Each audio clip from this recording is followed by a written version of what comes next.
Todos los canales y emisoras deben enlazarse a la cadena nacional de radio y televisión. A continuación se dirigirá al país Su Excelencia el Presidente de la República, Nayib Bukele.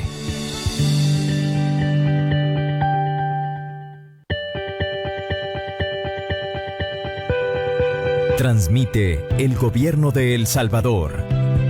Todos los canales y emisoras deben enlazarse a la cadena nacional de radio y televisión. A continuación se dirigirá al país Su Excelencia el Presidente de la República, Nayib Bukele. Escuela Militar, atención.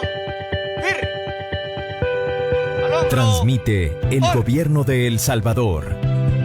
Todos los canales y emisoras deben enlazarse a la cadena nacional de radio y televisión.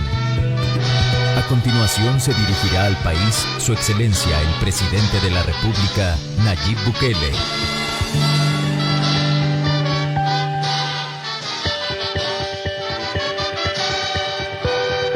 Transmite el Gobierno de El Salvador.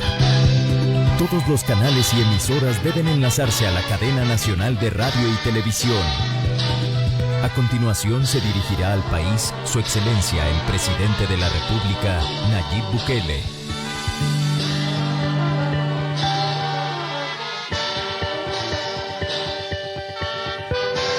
Transmite el Gobierno de El Salvador.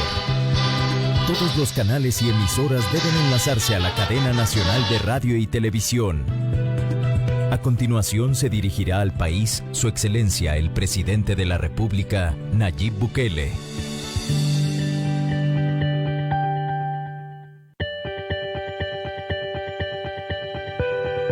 Transmite el Gobierno de El Salvador. Todos los canales y emisoras deben enlazarse a la cadena nacional de radio y televisión.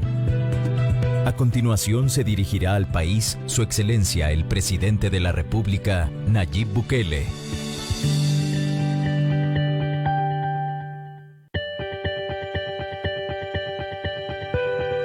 Transmite el Gobierno de El Salvador. Todos los canales y emisoras deben enlazarse a la cadena nacional.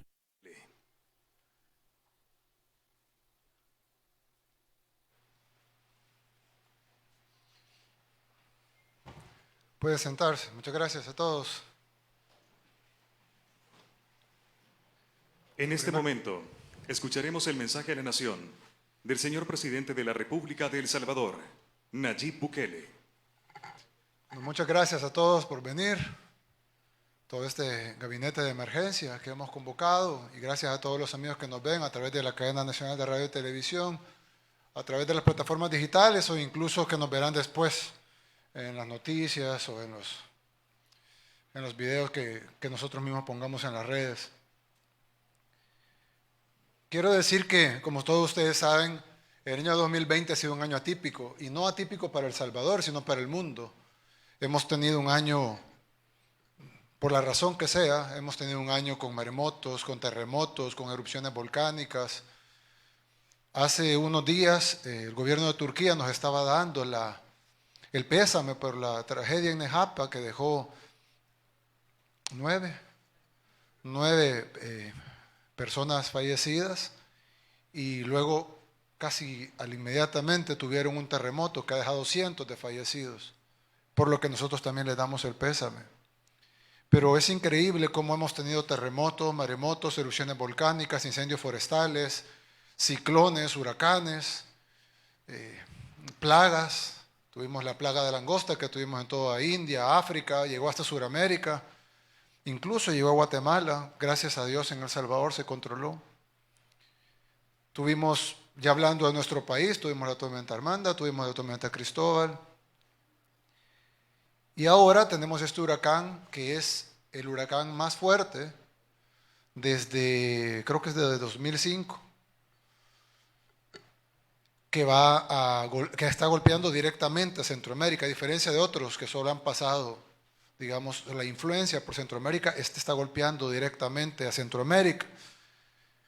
En este caso, pues específicamente va a golpear directamente a Nicaragua y a Honduras, países hermanos a los cuales les envío un gran saludo, un gran abrazo y decirles que están en nuestras oraciones.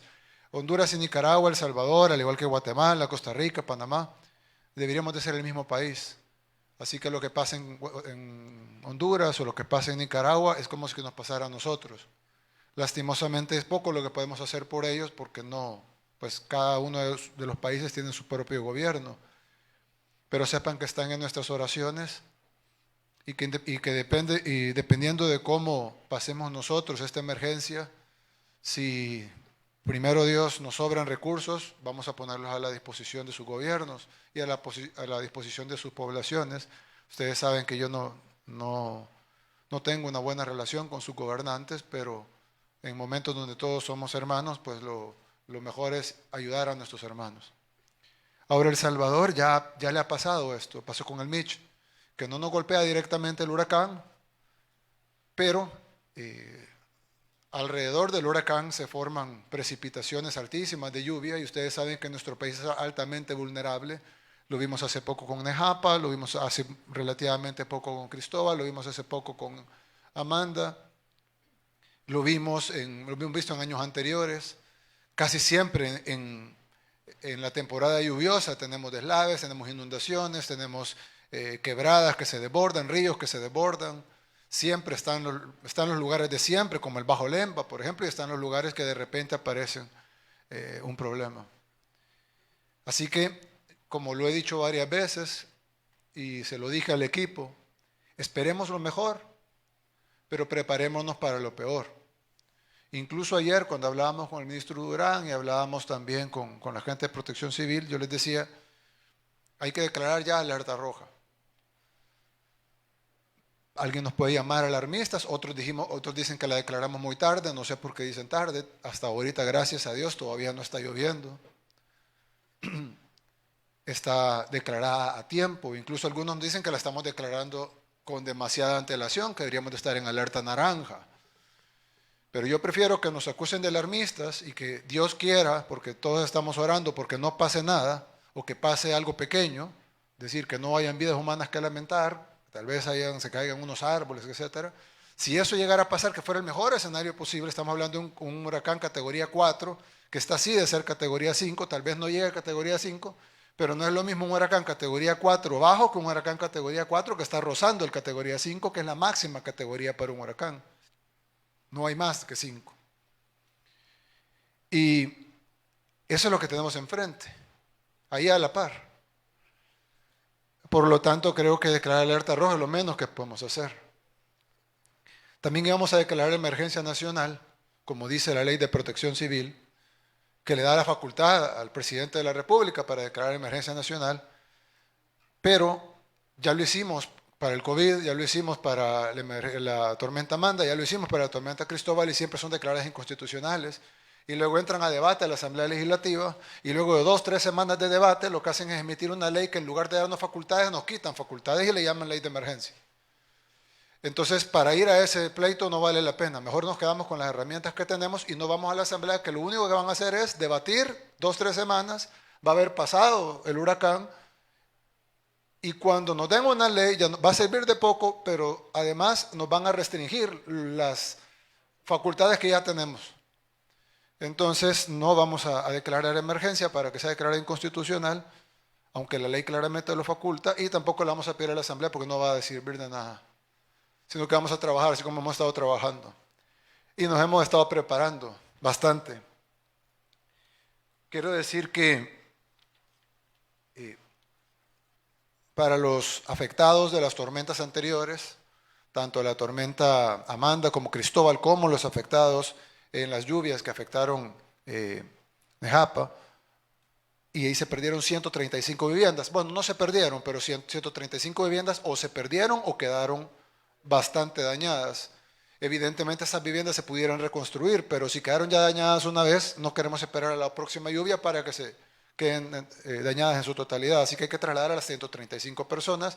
La ministra Sol dice que ya tiene un terreno y pues yo quiero que coordinemos. No estemos esperando que la Asamblea nos autorice fondos, que probablemente nunca va a pasar. Y eso nos pasó con la Nuevo Israel y con las otras comunidades afectadas por Amanda y Cristóbal, de estar esperando a la Asamblea. Entonces, así como hicimos la vez pasada, ministro de Hacienda, Alejandro, yo necesito que raspemos cacerolas y que consigamos los fondos. Yo necesito las viviendas de los afectados de las tormentas Amán de Cristóbal antes de 4 meses terminadas y entregadas a la población. Y ahí tiene que estar vivienda, el MOP, el ministro Romeo, a un convenio, si no es que ya lo tienen, y terminen esas viviendas de las personas afectadas de Amán de Cristóbal y tienen que ser entregadas antes de 4 meses. En el caso de las que se den ahora, no sabemos, en las casas de Nejapa, las 135 de Nejapa, pues no creo que las terminen en 4 meses, pero las quiero que ya en construcción, o sea que se vean ya el bloque hasta aquí. Entonces ya la gente, los pobladores ya saben que ahí va su casa. Todas, las 135. Nadie va a pagar nada por eso, el Estado va a subsidiar eso. Y como dice la oposición, sí, son pagadas de los impuestos, sí, son pagadas de los impuestos de usted, que nos ve. La diferencia es que ahora los impuestos se ocupan para obras de verdad y no para que se la roben expresidentes. Uno murió en arresto domiciliario, el otro está preso y el otro está prófugo asilado en Nicaragua. Ahora no, ahora sus impuestos, su dinero, se invierte en las obras que se tienen que hacer, en este caso, en tratar la emergencia, que es lo que vamos a tratar hoy, en atender la pandemia o incluso en beneficios directos para la población, llámese alimentos, computadoras que se van a, etcétera. Lo otro es decir de que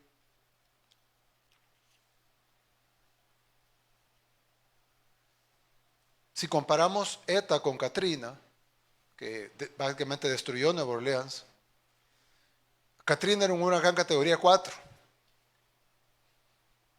Y este es un huracán categoría 4, pero casi 5, como Mitch, que también lo podemos comparar cómo afectó a El Salvador, a pesar que Mitch no nos tocó. El ojo de Mitch nunca entró a El Salvador, pero sí lo de alrededor. Estaba viendo un mapa actualizado, el ministro Fernando, de Medio Ambiente, donde por el movimiento se ha movido un poco el huracán, y estaba viendo una gráfica que usted me envió hace unas horas, donde incluso hay unas zonas de Guatemala que pudieran ser más afectadas que El Salvador.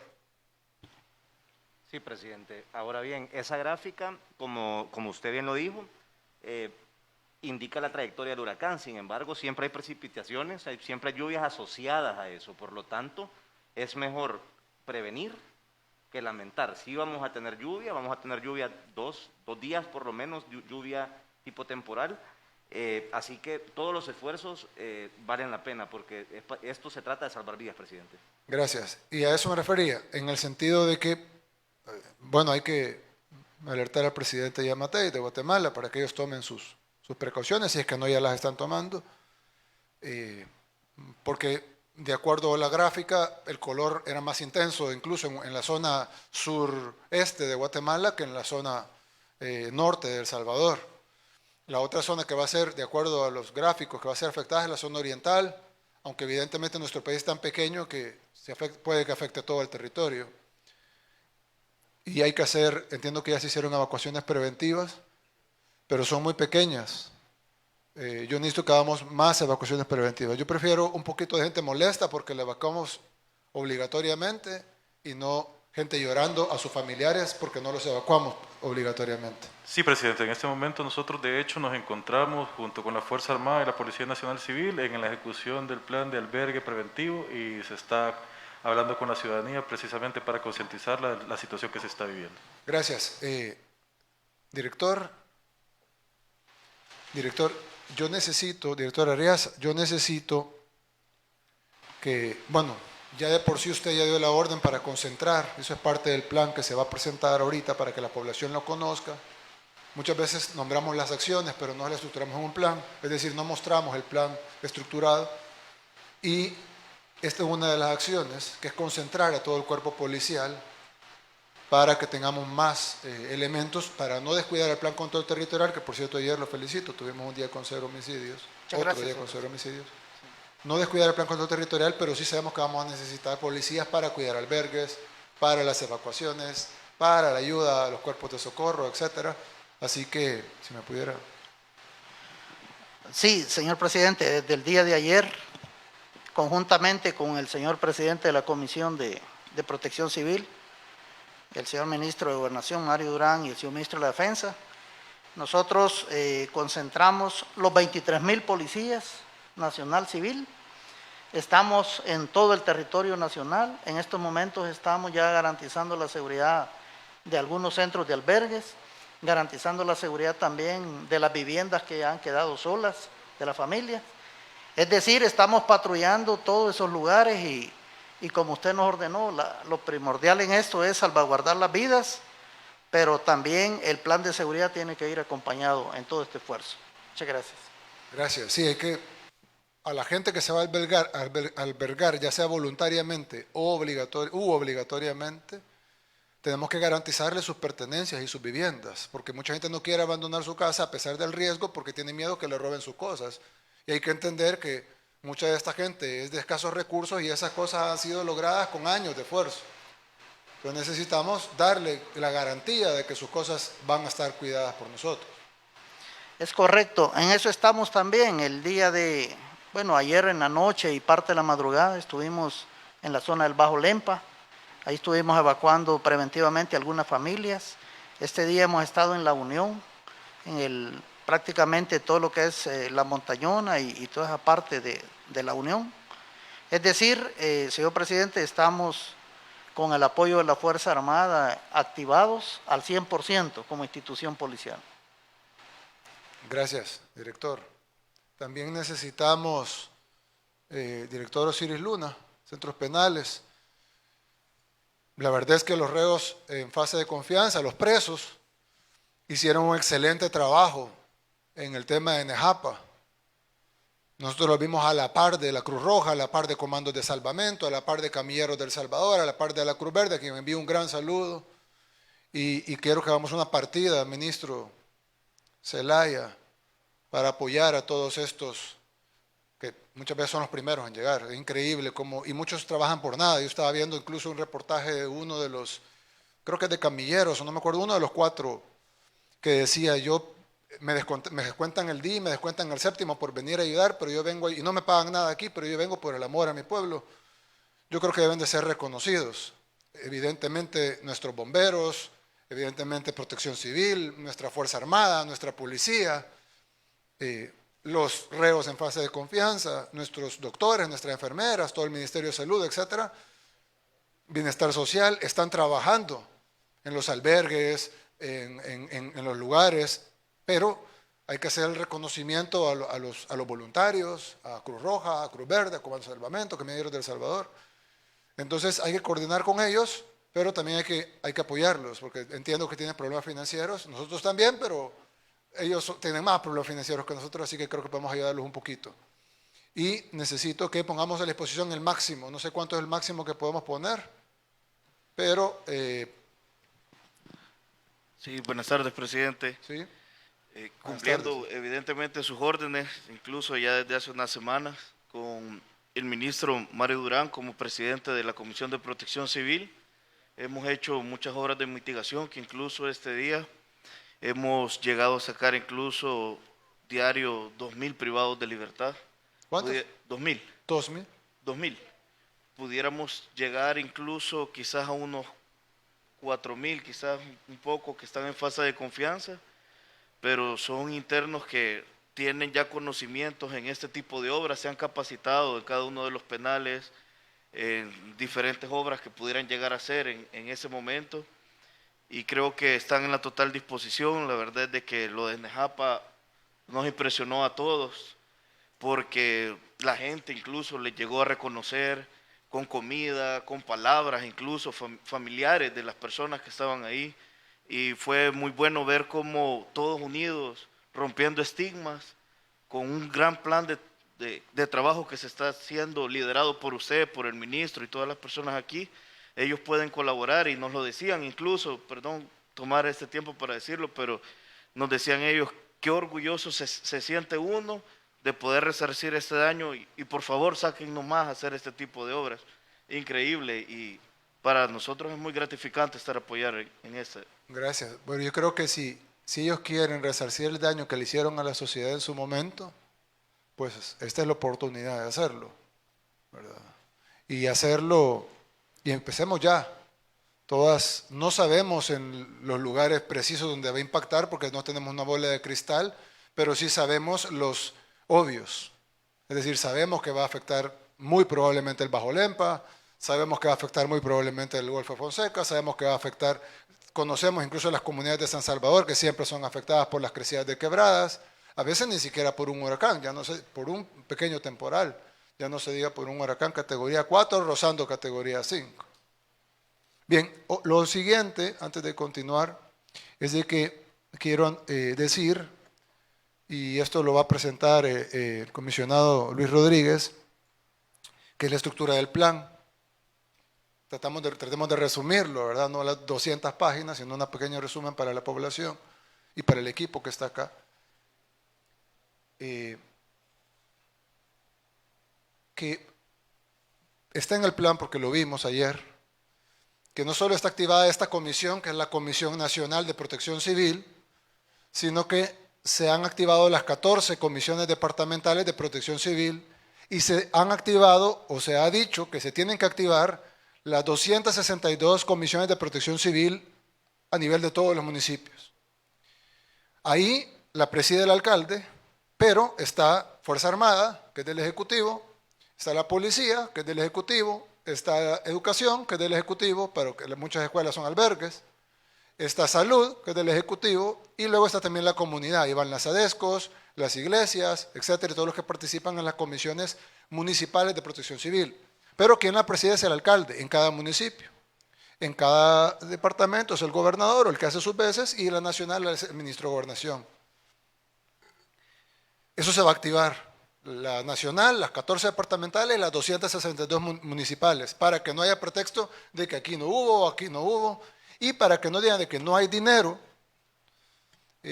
No sé si tienen el... Yo pedí que me trajeran la autorización, delegado.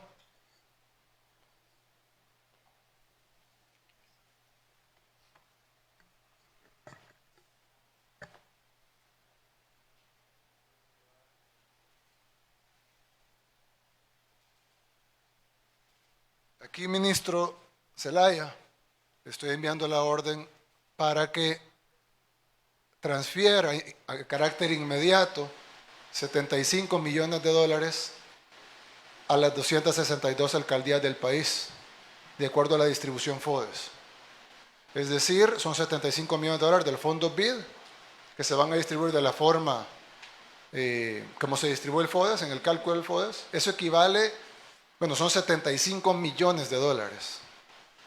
Solo para poner un ejemplo, el FODES de un mes son 31 millones de dólares.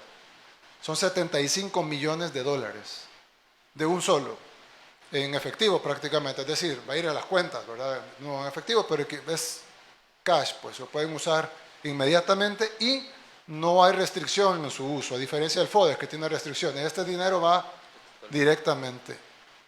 Ahora, este dinero son 75 millones de dólares en tiempos de pandemia, en tiempos de crisis económica mundial, que se le está entregando a las alcaldías. No tienen que pagarlo, no tienen que devolverlo, nada. Solo tienen que invertirlo en la población, en tres cosas. Primero, en la emergencia. Segundo, en la pandemia, porque no hay que olvidar que tenemos una pandemia encima. Y tercero, en las obras y servicios municipales. La basura, por ejemplo, tienen que recogerla para que no se tapen los tragantes, dar servicios municipales, si hay poblaciones donde se cierra la calle, abrirlas, hacer obras de mitigación, sus propios albergues, etcétera, etcétera, etcétera. A esos 75 millones, por favor, transfiéralos de inmediato. Así se hará, presidente. Mañana mismo, bueno, hoy mismo nos ponemos a trabajar en toda la tramitología y mañana yo espero que por la mañana ya tengamos los depósitos realizados. Lo más rápido posible. Más abran los bancos que tengan ellos disponible ese dinero para que puedan hacer uso para la emergencia. Obviamente no se les ve 75 millones de dólares en la emergencia, más que el gobierno está haciendo la mayoría de la inversión. Pero tienen también para la pandemia y tienen para las obras y servicios municipales. Lo vamos a realizar a la brevedad, presidente. Gracias. Ahora, comisionado, si nos pudiera presentar lo más brevemente posible el plan de emergencia para el huracán ETA, por favor. Sí, gracias, presidente. Bueno, hay un punto importante que de hecho lo hemos hablado en otras ocasiones y es que todo este tipo de emergencias agudizan las desigualdades y agudizan las vulnerabilidades.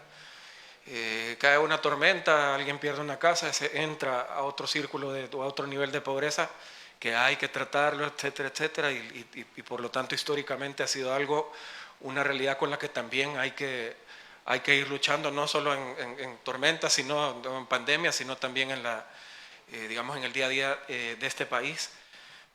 Bueno, hay unos puntos importantes al respecto, y es el escenario crítico previsto de impacto.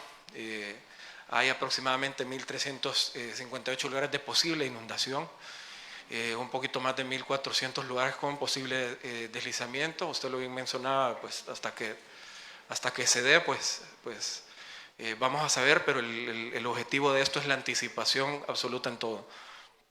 Y por lo tanto, pues también hay un poco más de 500.000 de personas en riesgo por inundaciones y deslizamiento. Ya entra en esto el factor humano, el factor hogar, etcétera.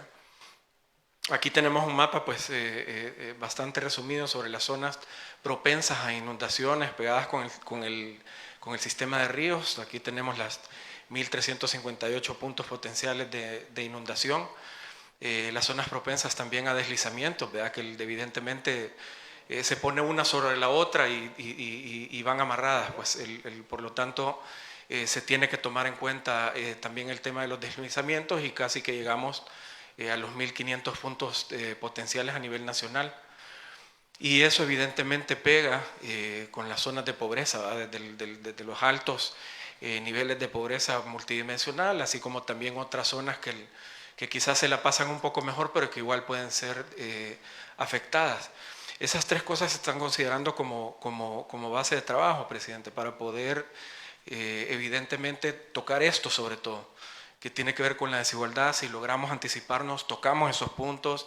Si logramos anticiparnos, logramos también trabajar y no parar de trabajar en el tema social, en el tema de seguridad, etcétera. Por lo tanto, está considerado pues el mapa multidimensional de pobreza en todo esto. Ahora, el plan lo que hace es crear una serie de acciones en cuanto a mitigación. Usted bien lo mencionaba. En primer lugar es la estructura principal de trabajo, la estructura nacional, que parte a partir del gobierno y luego pues entra en toda la comisión de protección civil, la coordinación por parte de la comisionada Recinos, evidentemente el trabajo del ministro de Gobernación y otras instituciones que directamente entran dentro de la comisión. Esto, digamos, es un trabajo a nivel gubernamental que, como bien lo mencionaba, partiendo desde el techo de lo que se necesita, o el techo de acciones, hasta llegar al microterritorio, que es donde está la comunidad, es donde está la gente. Aparte de eso, pues también, como usted mencionaba, está considerada la estructura departamental, lo cual obviamente se va expandiendo, va manteniendo una estructura muy similar. Lo único es que esta vez se amarra con las direcciones departamentales en cada uno de los departamentos del país, valga la redundancia. Pero las instituciones pues prácticamente son similares. Lo único es que según la particularidad de la situación, así se van agregando otras instituciones, como vamos a ir viendo un poquito más adelante. Y luego al final llegamos a activar las comisiones municipales, donde obviamente el alcalde entra con un papel importante, puesto que es su municipio, y sobre todo con esta inyección que se esperara, que se trabajara en función de tocar los puntos de vulnerabilidad y pobreza. Entran las ADEJOS como grupos comunitarios, es decir, ya entra la comunidad en sí, la dinámica de la comunidad, y luego de eso pues van los delegados municipales y otro tipo de comisiones que se mantienen dentro de la macroestructura. Por otro lado, lo que hemos hecho también es zonificar, y al zonificar nos permite también potenciar más el tema de la anticipación y poder ir también hacer una lectura, digamos en este caso, el país es pequeño, pues irlo haciendo por zona para ir evaluando ciertas características que usted mencionaba. Puede ser que el oriente del país se vea más afectado, puede ser que el norte del país se vea más afectado, etcétera. Esto nos permite tener una mejor administración. En este caso, pues ya hay una serie de acciones realizadas, la instalación de albergues en la zona central, que está llegando casi a los 800, se tiene un centro de acopio por cada uno de los departamentos, se ha trabajado el tema de la mitigación, por ejemplo, solo en la zona central, el Ministerio de Obras Públicas, Fovial, han trabajado 40 cárcavas, reparado 124 carreteras, y también he hecho 36 obras de protección para inundaciones para prevenir, que es el gran objetivo. En el caso de salud, hay una infraestructura de 42 centros de salud, nos da una capacidad de casi 150.000 albergados en inicio, aunque el equipo de la comisionada está trabajando los porcentajes de aumento si se llegara a necesitar. En el tema de maquinaria y transporte, pues superamos las 1.500 unidades de maquinaria y transporte pesado en función de todo esto, y con un personal completo de gobierno destacado en esto de 65.000 personas aproximadamente.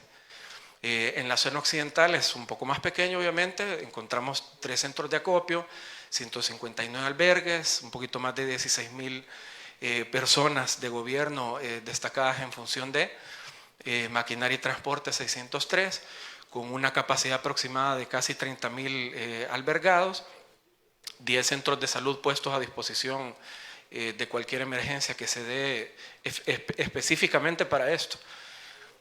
Luego, pues, trabajos de mitigación que también se han realizado, se han trabajado 8 cárcavas, 53 carreteras, 7 protecciones de inundaciones, y pues tenemos 3 centros de acopio. La zona oriental evidentemente cambia en sus características, aumenta la cantidad de albergues, los centros de acopio se vuelven 4, uno por cada departamento, amarrados a las gobernaciones. Se han trabajado 3 cárcavas, 52 carreteras, 3 proyectos de protección de inundaciones, están activos 12 centros de salud, una capacidad de casi 40.000 albergados, superamos las 800 unidades de maquinaria de transporte pesado para cualquier tipo de acción en el momento, y personal destacado de 31.000 personas de gobierno aproximadamente, con 212 albergues disponibles. Bueno, por un lado, algunos temas importantes, pues el Centro de Control Nacional está activado, usted lo mencionaba, pues ya llevan una línea de trabajo progresiva, diaria y 24/7, se suman instituciones que según las características, pues así se va requiriendo. Por otro lado, por ejemplo, las 3.131 unidades de maquinaria pesada a disposición de la población nos ha permitido hacer un trabajo de 51 cárcavas intervenidas, cosa que ha sido histórica, 46 obras de protección en inundaciones y 229 atenciones a la red vial, todo enfocado en anticipación y todo enfocado en prevención, que es el gran objetivo que usted ha planteado, presidente. En el tema de salud hay 23.000 elementos de salud ya puestos en función de cualquier cosa que pudiese suceder, una capacidad de 1.688 camas, 35 hospitales en total, 750 unidades de salud, 14 unidades médicas y 34 clínicas, que es básicamente una estructura importante. Comisionado. Sí. Entiendo que estas 1.680, todo esto que tenemos disponible es gracias al trabajo que se hizo para el COVID. Sí. Y en vista que la pandemia, gracias a Dios hasta ahorita, no hemos tenido una segunda ola, sí, nos da todo esto disponible para atender heridos o en emergencias. Sí, de hecho por eso mencionaba que el tema estratégico suyo casi que en todas estas circunstancias ha sido la anticipación, ¿verdad? En el tema COVID se hicieron una serie de acciones para ganar tiempo y poder recuperar infraestructura que ya se sabe que estuvo en condiciones ultra precarias, se pudo hacer un hospital nuevo. A nadie le gusta la cuarentena, pero no hubiera habido cuarentena, no hubiéramos tenido tiempo para reforzar el sistema de salud, que lo que nos heredaron, y todo el mundo lo sabe, nos vamos a enseñar fotografías otra vez, exacto, era una cosa paupérrima. Nos sí, dio unos mesecitos con los cuales la gente vio los resultados, el Hospital El Salvador uno de ellos, y bueno, toda esta red mejorada de hospitales que el próximo año, con el presupuesto 2021, pues va a dar otro salto de calidad. Sí. Pero ahorita tenemos esto disponible que creo que es más que suficiente en el tema salud. Sí, correcto. De hecho, tal cual hace un contraste con lo que usted menciona.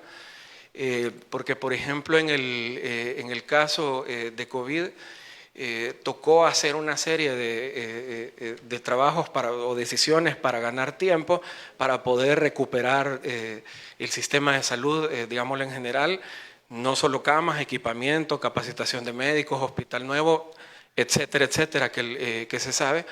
Se han logrado los mejores resultados de la región. Bueno, usted lo... Uno de los mejores del mundo, sí.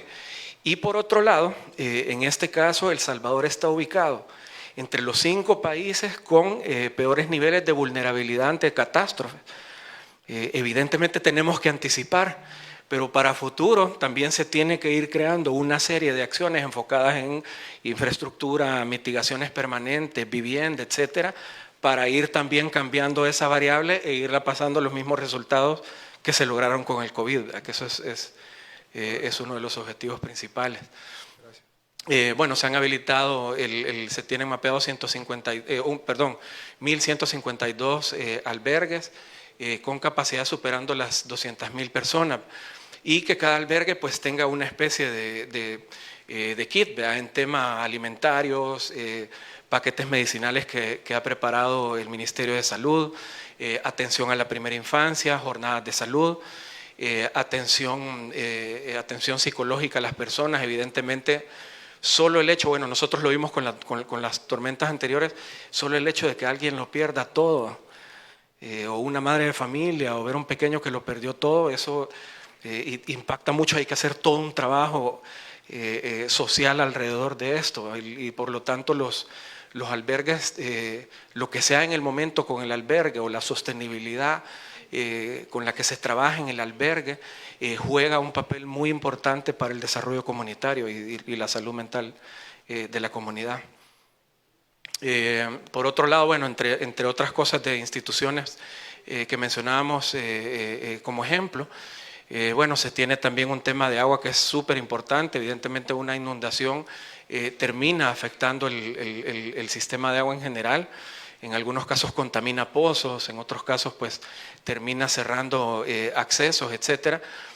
Por lo tanto, también hay un plan en el tema de manejo de agua, ¿verdad? Que tiene que ver con el tratamiento de pozos, con llevarle agua a la gente, ya sea con camiones cisterna o pipas, así como también hacer una evaluación posterior para ir teniendo una recuperación lo más rápido posible del sistema que se ve afectado.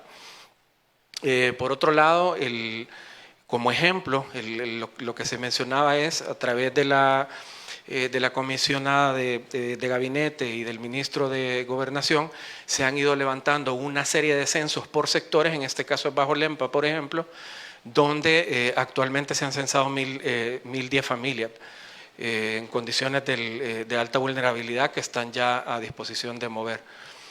Hoy se entregaron 5.100 paquetes PES a las islas a través de la oficina de la Primera Dama, en Usulután, La Paz, en San Vicente y en La Unión. Eso fue hoy durante el día. Hay una serie de acciones de prevención que se han estado trabajando en este tiempo. Bueno, lo ha mencionado usted en el camino, la suspensión de clases, todo el tema de la alerta para los agricultores, la emergencia aeronáutica civil, todo el trabajo de obras públicas que hemos mencionado, toda la preparación del sistema de salud en general que hemos mencionado, incluyendo los medicamentos e incluyendo también, sin dejar de lado, perdón, el tema COVID, ¿verdad? Que es súper importante. Un sistema de atención a la ciudadanía también que ha empezado a caminar desde los planes de evacuación, temas de la Defensoría del Consumidor y planes de contingencia en cuestiones de energía eléctrica y agua, que es lo que habíamos mencionado. Estos son datos globales, presidente, a nivel nacional. Son todas las instituciones que están poniendo personal por el momento. Superamos las 112.000. 112.000 personas es equivalente a un trabajador de cualquiera de las instituciones por cada 2 albergados máximos, sí, en el peor de los escenarios. En la relación de 2 a 1. Es decir, llevamos un megaplan para prepararnos para lo peor, Sí. aunque siempre debemos de esperar lo mejor. Ojalá que nos digan, se Ojalá que no lo prepararon usen. mucho, alarmistas, no subieran, ojalá, eso es lo que debemos de apuntarle, pero debemos de estar preparados para lo peor. Sí, y todavía queda un contingente de otras instituciones. Claro. Estas digamos que son las directas, ahí entran por ejemplo los 2.000 que mencionaba el director Osiris, la policía, Fuerza Armada, etcétera. Ahí están por institución. Okay. Luego pues se ha sacado también un inventario de fase 1 de maquinaria y transporte. Superamos las 3.000 unidades de helicópteros, equipo de navegación, de cargadores, retroexcavadoras, grúas, etcétera, etcétera, en función de tenerlas listas por zona y prevenir, ¿verdad? Que es lo más importante. Y luego, pues, como tema para información a la ciudadanía y tema de administración incluso interna, la Secretaría de Innovaciones y Tecnología pues ha preparado una plataforma que es emergencia.marn.gov.sb, donde pues evidentemente la ciudadanía va a poder estar viendo datos importantes, ¿verdad? Incluso por zona, que es lo que habíamos mencionado hace un momento, por departamento, las características de cada alerta para emitir a la población, etcétera, así como la administración a partir del sistema de todo lo que tiene que ver con insumos, bodegas, distribución, donaciones, etcétera, manejarlo todo bajo un sistema controlado, pero ya está prácticamente listo, presidente. Gracias, comisionado. Bueno, a resaltar varias cosas. Una de ellas es la maquinaria. De acuerdo a lo que el comisionado Luis Rodríguez explicó, los puntos en la zona oriental, zona occidental, que no pase que si hay un deslave en la Unión, tengan que salir las máquinas de San Salvador y llegar dentro de 4, 5 horas, 6 horas a su destino en la Unión, cuando ya deberían de estar en un centro en la Unión, donde ya debería estar el centro de acopio, maquinaria, personal del MOP, del FOVIAL, de la Fuerza Armada, de la Policía, de Protección Civil, etcétera, para que si hay un problema en la Unión se despliegue inmediatamente el equipo de la Unión y posteriormente, pero rápido, los equipos de San Miguel, los equipos de Morazán, de Usulután, que están ahí cerca, y no tener que desplegar desde San Salvador. Obviamente, si el problema es en La Libertad, pues se puede desplegar desde San Salvador, y si el problema es en Sonsonate, no solo se puede desplegar de la zona occidental, sino que también La Libertad que está a la par. La idea es de que cada departamento tenga su maquinaria lista, sus equipos listos, humanos, tecnológicos, etcétera, para poder responder rápido y no tener que esperar como antes que hay un problema en San Alejo, en la Unión, y van a salir de San Salvador y van a llegar en 8 horas, sino que ya esté listo ahí cerca para que puedan responder inmediatamente. Ministro, si no puede.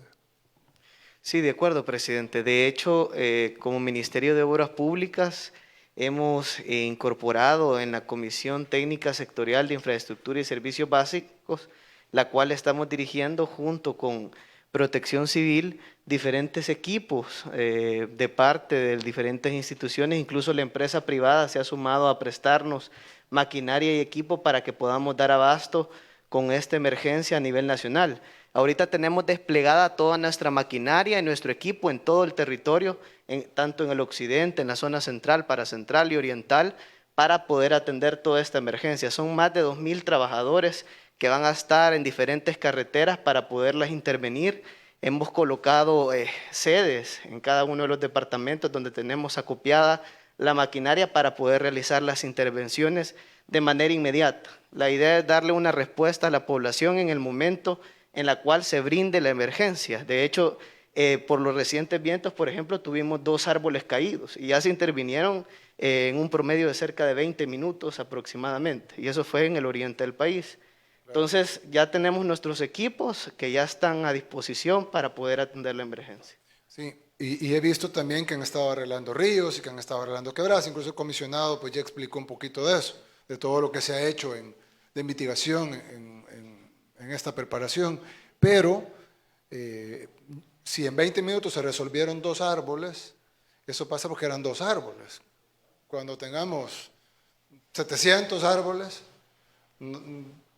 pues aunque hayan 14 equipos o 20 equipos o 30 equipos, no vamos a poder resolver tan rápido. Y es por eso que tenemos que estar lo más desplegados posibles, lo más descentralizados posibles. No sabemos, tenemos indicios, de acuerdo a lo que, pero cada media hora cambia el reporte. O sea, en media hora es aquí, en media hora es acá, dentro de media hora es acá. Y como sabemos, nuestro país es vulnerable y de repente estamos enfocados en una zona y cae el problema en otra zona. Así que hemos de estar en alerta roja. Presidente, solamente un dato, acotar al ministro de Obras Públicas, lo que se realizó en Quezaltepeque, fue una obra en 3 días, en menos de 72 horas, que hubiese tardado en otros tiempos 3 semanas fácilmente. Sí, una acción en tiempo récord y ese precisamente es la misión ahorita desde el Sistema Nacional de Protección Civil, que hemos enfocado nuestros esfuerzos para realizar toda obra en tiempo récord. Sí, correcto, ministro. Bien, ministra Carla Ananía, entiendo que se suspendieron las clases.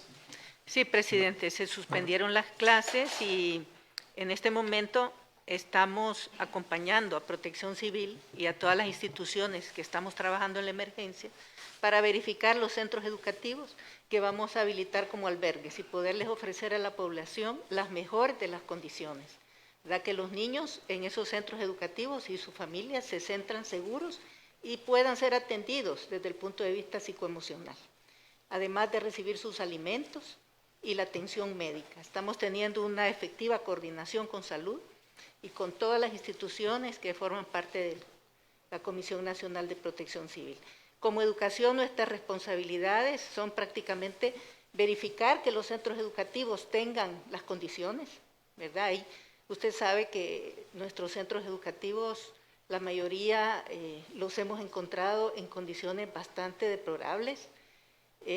Gracias a Fomilenio se han podido recibir una buena cantidad de centros educativos que son los que de manera prioritaria vamos a poder abrir. Sin embargo, no en todos los lugares tenemos centros reconstruidos por Fomilenio. Por ejemplo, aquí en San Salvador no tenemos, porque Fomilenio trabajó la franja costera. Sin embargo, aquí en San Salvador tenemos centros educativos bastante dignos que estamos revisando. La segunda de nuestras responsabilidades es llevar atención psicoemocional a través de los ATPI de primera infancia y a través de nuestros 60 psicólogos de las consejerías escolares. Nuestra tercera responsabilidad es ofrecer alimentos. Tenemos leche líquida disponible que hemos puesto a la disposición. Y nuestra cuarta responsabilidad es difundir a través de la franja educativa y de todas las demás plataformas que estamos utilizando todos los mensajes de prevención a la familia de los niños y además brindarles instrumentos para su salud mental. Muchas gracias, ministra, y gracias también por la rápida acción en suspender las clases.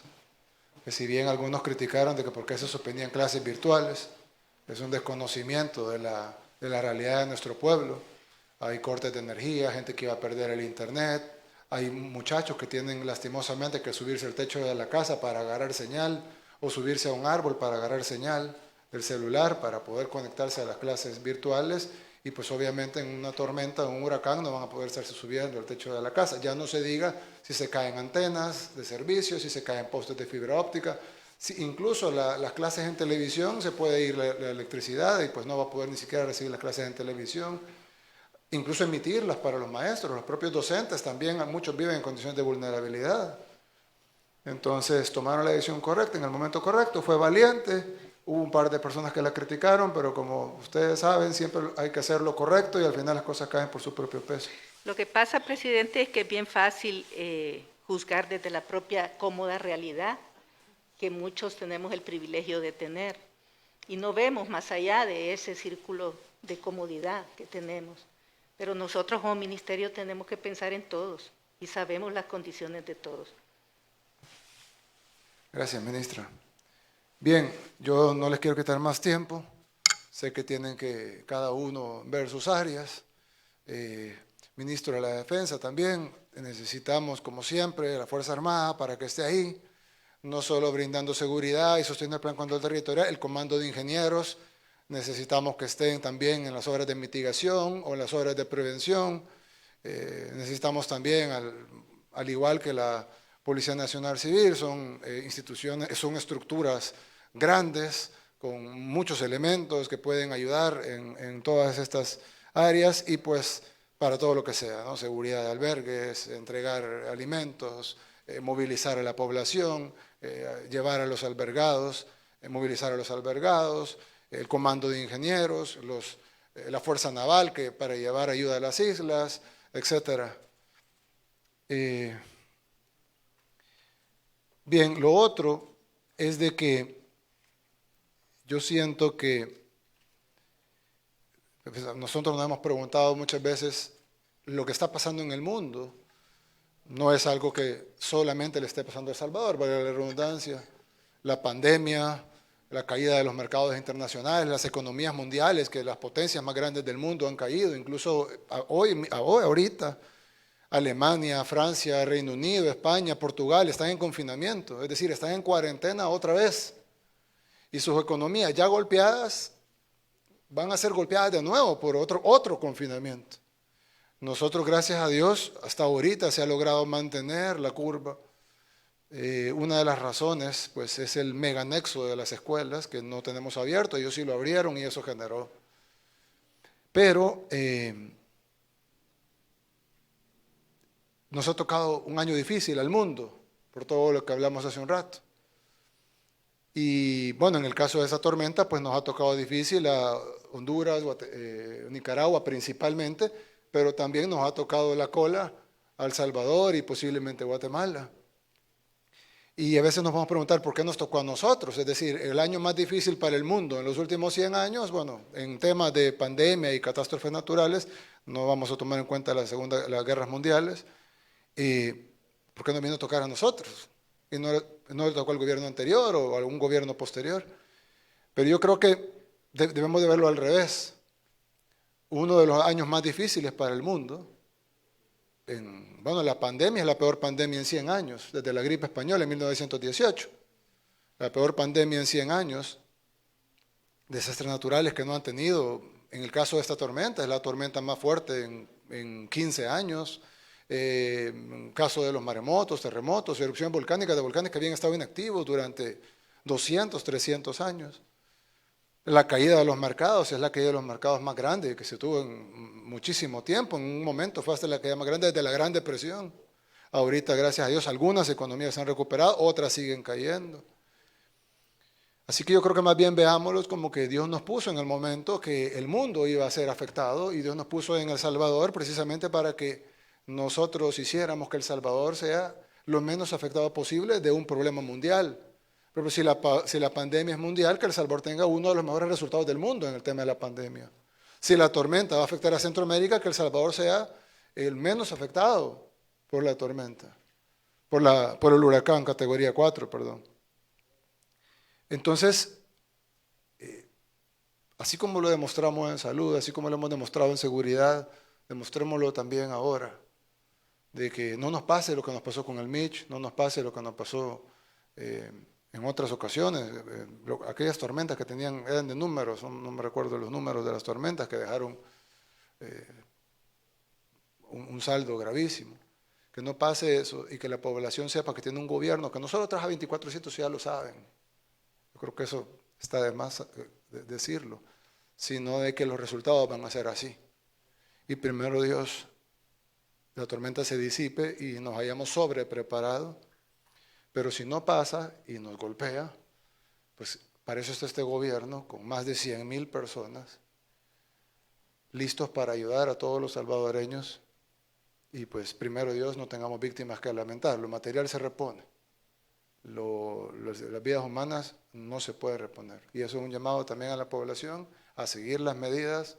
Si tiene que ser evacuado o albergado, vamos a cuidar sus cosas, no se preocupe. Los pescadores que los hemos sacado del agua y les hemos prohibido la pesca de todo tipo por cuidarlos. Yo le dije al ministro, no está el ministro de Agricultura, no, bueno, pero ya se lo dije yo a él, que vamos a hacerles una transferencia económica, necesitamos hacer la partida, para hacerles una transferencia económica directa a los pescadores artesanales por lo que no puedan pescar. Porque si bien es cierto, es bien fácil decirles, miren, sálganse del agua y cuiden su vida. Sí, claro, su vida es más importante que cualquier cantidad de dinero que puedan hacer vendiendo pescado. Pero ellos van a decir, sí, pero yo como de la venta de pescado. Entonces, entreguémosles paquetes de comida para que no tengan problema de comida, pero también hagámosle una transferencia económica a los pescadores, al igual que se va a hacer con otros sectores dañados, gente que pierde así como a la gente que pierde su casa, le hacemos una casa nueva, así hagamos con los pescadores y con otras decisiones que tengamos que tomar que sean parecidas. Y bueno, decirle a la población eso, nada vale más que la vida humana, así que sigamos las recomendaciones, abastezcámonos de lo que podamos, tengamos una lámpara a la mano que tenga baterías, probémosla antes, tengamos un plan de evacuación en caso pase lo peor, esperemos para lo mejor. Oremos por nuestro país, estoy seguro que Dios está en control de todo y Él va a protegernos de una manera u otra. Así que sepan que su gobierno está aquí, listo para trabajar, para salvaguardar la vida de los salvadoreños. Estemos todos listos, cada ciudadano puede hacer la diferencia. Confiemos en Dios y muchas gracias por habernos dejado llegar hasta sus hogares. Que Dios los bendiga. Desde el Salón de Usos Múltiples de Casa Presidencial, este fue un mensaje a la nación del señor presidente de la República de El Salvador, Nayib Bukele.